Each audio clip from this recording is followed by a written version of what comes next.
Caribbean open world we've created, it's a fresh world. It's the most unique world we've ever built. You know, we're traditionally used to building cities. So we still have the cities in this game, but now we have this massive Caribbean open world with a lot of naval. So it was a big challenge for us to make sure that the world was constantly filled with content, that you're always finding something, activities, locations, events. And you know, as an example of some of the stuff in the demo you saw, we passed by a whale. Harpooning is an activity that you can do in the naval. And harpooning is tied to the progression system of Edward. You know, we do look internally to our games that we ship and we see how successful they are. So for example, Far Cry 3, you know, it was a very successful game. The progression system was really cool in that game. It was simple to understand, but really fun to engage. So we took a page from their book, and we have a fairly similar system where you use the hunting and harpooning to upgrade Edward. So that's one activity you find in the naval. We have over 50 locations that are filled with treasures and contents and things to discover. And beyond that, we have these things called playas and sandbanks. And these are small, undiscovered little beaches and areas. And we have over 75 of those. So there's a lot to find in the world. There's systemic events like storms. Storms are very dangerous. You have to deal with them. You have to protect your crew during a storm. Make sure you navigate properly. There's dangers like water spouts and lightning bolts that you have to watch out for. So this is some of the content that you can see in the naval world. AC3 for us was a real tease for naval combat. It was optional. It was the first time people had seen something like this. So it was, you know, it had the credibility of AC. It was really big and beautiful, but also fun. But for us, it was a tease. We needed to go deeper. We needed to make sure that there was a lot more progression in it. So some of the changes we've made is the new aiming for the round shot. So your basic cannons, now you have a trajectory aiming. So you have control over the height and the distance. And this is important because in the open world, if you're dealing with waves, you're in a big storm, you need that extra control. We have a bunch of new weapons. For example, the heavy shot. The heavy shot is kind of like a shotgun for the water. You have to get in close. It's very deadly. Up close does a lot of damage, but at a distance it's weak. So this is a weapon that you have to be careful who you use it on, because there's enemies that are also very unique. We have a lot of new enemy types. For example, one is the Charger. The Charger is a ship that builds up a lot of speed and he tries to ram you. So with him, it's a bit dangerous to try to use the heavy shot because you don't want to be close to him. He's weak at a distance, but he's trying to get close to you. For him, I would recommend something like the mortar. The mortar is a very long-range weapon, and so you have to use, it's in the spyglass, you have to use your spyglass to aim the mortar and have it shoot. So we've really delved deep into the different weapons and the different AI that you can find on Jackdaw itself. All of this stuff is upgradable. The Jackdaw is customizable. It's the second main character of the game. We've put a lot of effort on it to make you really fall in love with it and to feel that it's, you know, you're not just playing Edward, you're also playing the Jackdaw. The crew is very important. You need them for boarding. You need them for naval combat. If you don't have enough crew to board a ship, you're going to fail the boarding. So they have a lot of value. You can hire crew in taverns. You can find them in islands like shipwrecked sailors. You can find them and recruit them into your crew. You can even save them from hostile situations. So there's a lot of interplay between the crew and Edward. You can find collectible songs that you can get them to sing on your voyages.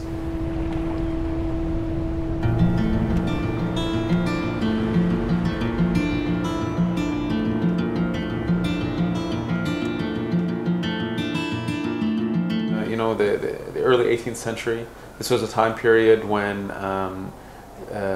there was a war.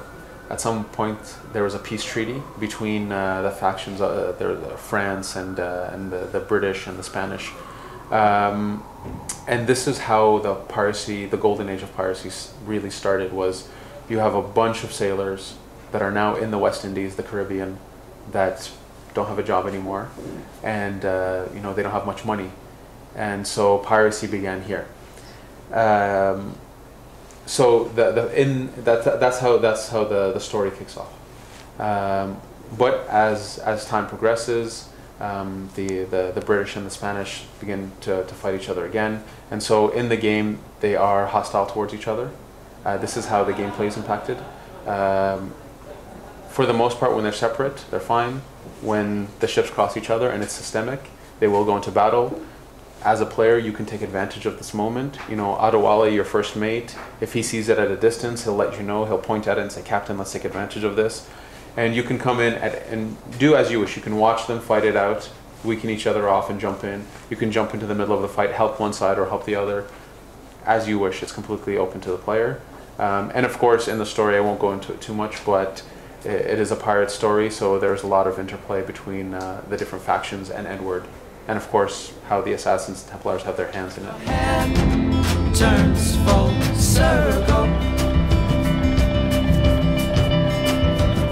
So watch, it's your hand. We have tons of new content. The locations that we've built are some of the most diverse locations we've ever built. So for example, we showed off a little bit about the fort.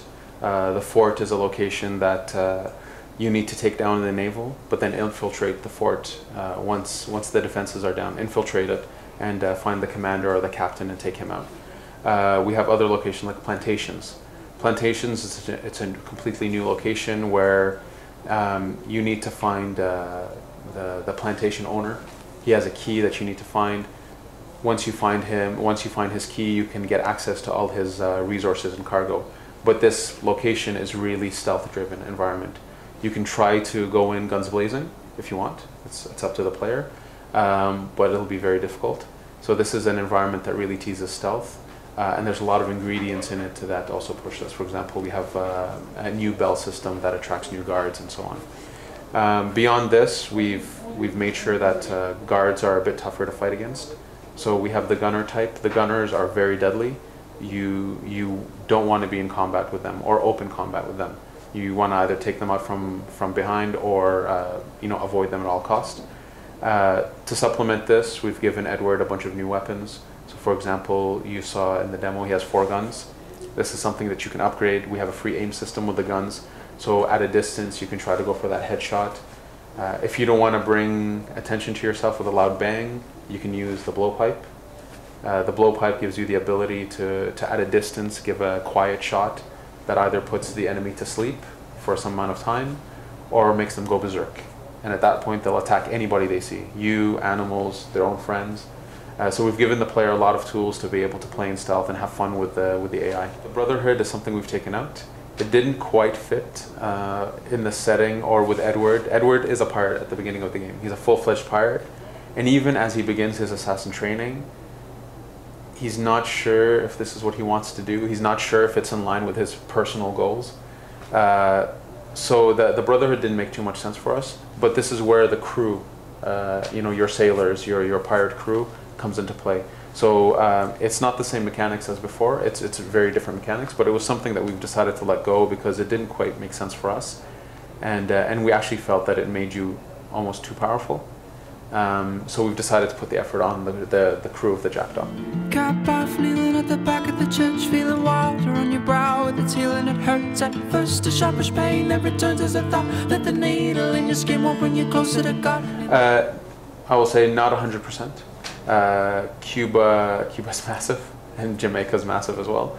But we have a lot of content, and you have pockets. For example, Cuba, there's a lot of pockets that are fully explorable and are mini open worlds. Havana being a major city, and Havana's really big. But all over Cuba, there's pockets. You can't go into too far to the interior of Cuba. But then again, in Jamaica with Kingston, you can go into the outlands of Kingston.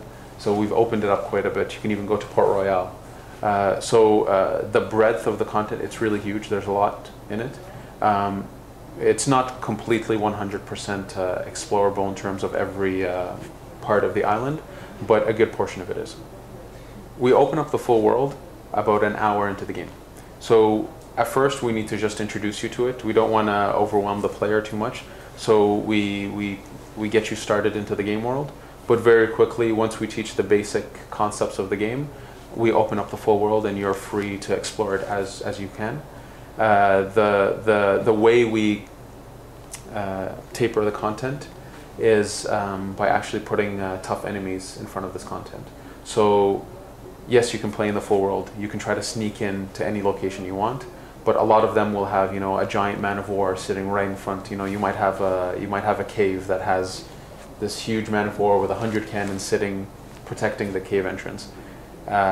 So you'll have to upgrade the jackdaw to be able to access that cave and take out the man of war that's standing in front of it. So we've taken a new we have a new approach about like blocking content, if you will, but it's more to the player to try. How far do you want to explore into this world? How far do you want to upgrade the jackdaw to access all this new content?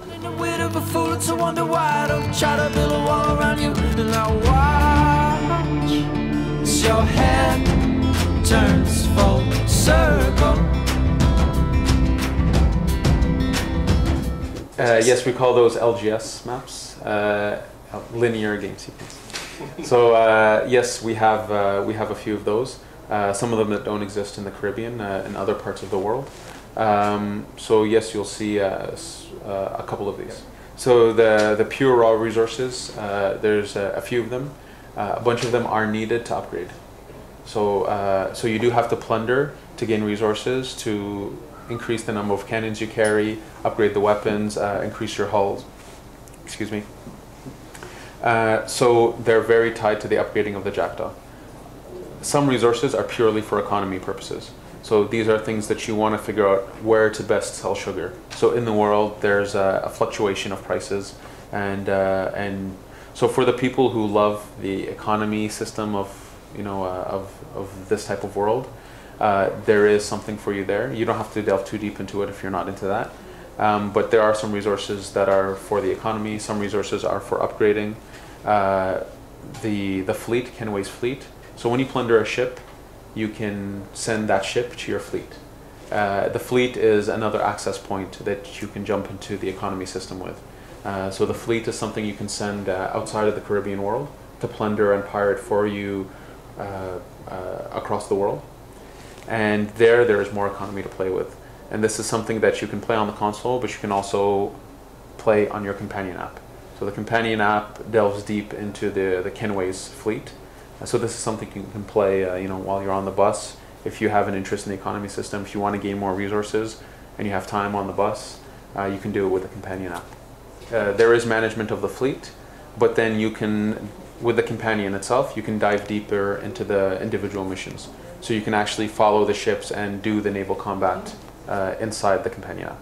Overall, in the whole game, we've put a lot of effort to advertise features of the game, make sure content is presented really well to the player, really simply. You know, when we were on Mysterious, you saw a little panel come up that tells you what exists on this island. This was a philosophy that we have across the board for all our presentation, interface presentation. That, you know, stuff is easy to understand, simple to use. You know, the game is not about navigating menus. It's the menu part is there as an interface for you to do what you want. So we've simplified a lot of stuff. You appear even typical, you look so deceiving. The sparks are always fire cause you drink for relief. With the heart of a child and the wit of a... We have a huge world, tons of content in it. But for sure we don't want players to be bogged down by constantly, you know, if you just want to go to town, that you have to drive to that town. So the way it works is if you've been to a place, you can always fast travel there. When you synchronize with a reach high point, you can teleport to that reach high point. Other comfort features include if you want to get back to your jackdaw very quickly, you can always run into the water and swim up to the ship and climb if you wish. But there's rowboats around in the world that you can use to get a quick travel back to the jackdaw. Again, this was an overall philosophy. We don't want people to spend time doing something they don't want to do. If you just want to get into the action, we make it as fluid as possible for you to do this. Whether it's fast travel, whether it's presenting you with information that's very accessible. You know, that information panel we mentioned, it's actually very important in the game. We have a button for it. If you just want it to pop up to see what you need to do here, it's there. All your objectives are made very clear for you. We always try to make it fluid and comfortable for players. It's your head turns full circle. With AC3, Desmond's story ended. So in our present day, we took this opportunity to say, let's bring players closer into the narrative. So the present day hero is you. So you have been hired, early in the game, you've been hired by Abstergo Entertainment. They're a subdivision of Abstergo Industries. So they've hired you to do research on a man named Edward Kenway.